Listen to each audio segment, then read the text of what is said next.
Do you care about workplace health and safety? Do you have good interpersonal skills? Do you want to help people know and follow rules? Then a career as an occupational health and safety advisor would be worth monitoring.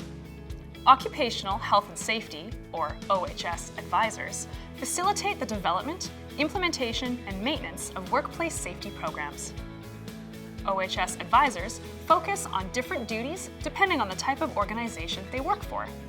Specific duties vary widely from one position to another, but in general, OHS advisors assess and evaluate work procedures and environments. They identify potential hazards and work to eliminate them or ensure controls are in place. To assess the conditions of this career, we spoke to an occupational health and safety advisor working here in Alberta. Hi, my name's Sarah. I'm an occupational health and safety advisor. Occupational health and safety advisors work with the employer and advise the employer on the legislation, best practices, and industry standards. An occupational health and safety officer works for the government of Alberta, and they're there to conduct either inspections, investigations, and more of an enforcement. There's so many different facets of health and safety. So if you prefer to do more office work, you can work as a health and safety administrator. And if you're an individual that just wants to work in the field, you could be a field safety advisor, and 100% of your time is done in the field. I operate as a generalist, meaning what I do is I create almost like a committee, and we develop emergency response procedures or plans for the specific facility that we're working in. We're required to know the Alberta Occupational Health and Safety Act regulation and code. So we need to have often what's called the manual, policies, or procedures that we develop for an organization that are used to kind of guide the organization. One of the big things that we do is incident management and response. So if someone does experience an incident at work, we're one of the first people that are kind of called to the scene, and we're responsible for doing that initial investigation with the employer. We will often develop supports and resources for workers, sometimes things called employee assistance programs or EAPs. One of the biggest things that I noticed, a large part of our day is interacting with either the employer or employees.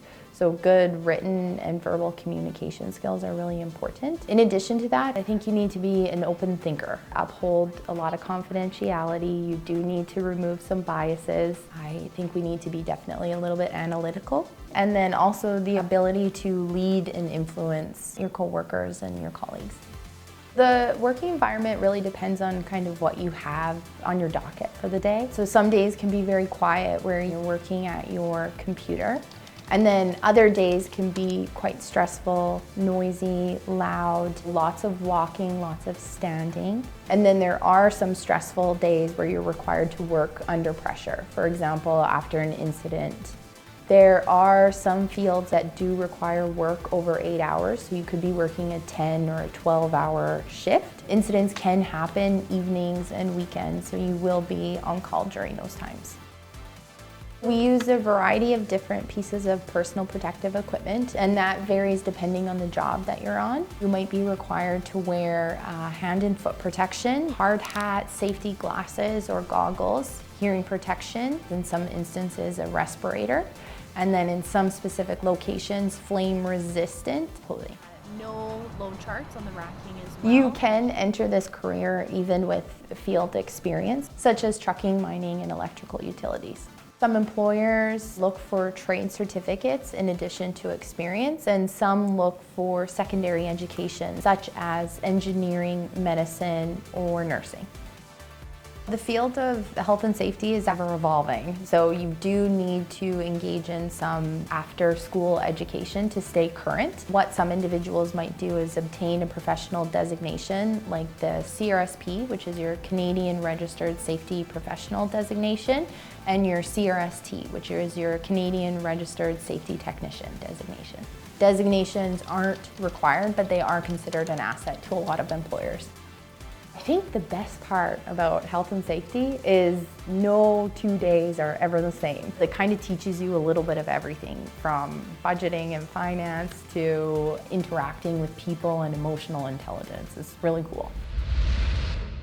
To comply with being an occupational health and safety advisor, you must use patience and communication skills to be able to handle difficult situations and lead or motivate workers at all levels. The ability to maintain confidentiality is also important. If you are enthusiastic about advocating for workers and their safety, there's little risk in considering a career as an occupational health and safety advisor. Investigate the details and find out more about this occupation, including training requirements and salary ranges, in the occupational profile on the ALICE website. While you're there, check out some related occupations, including Safety Codes Officer, Occupational Health Nurse, and Occupational Health and Safety Officer. Explore the possibilities. Go to alice.alberta.ca.